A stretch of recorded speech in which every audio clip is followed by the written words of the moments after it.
Hello guys, good morning. Late na naman ako papasok. Aray ko! Talaga, schedule ko. Pa-schedule ko ng alas 10 kasi dumaan ako ng RCBC, pinayos ko yung ano ko. Pina-update ko yung email ko. Hindi totoo yan. Kaya ito, papasok ko ng alas 10. Guys.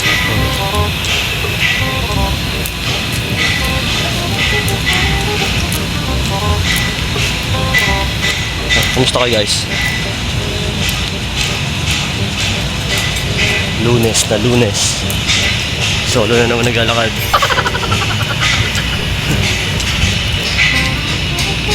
Ayan guys, punta ako ng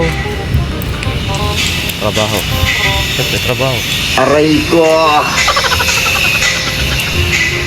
Yung kasabayan ko sa sa RCBC, wala pa hanggang ngayon. Malilate yun. Hinihintay ko pa pala, sigurado. Hilit na ako. Aray ko!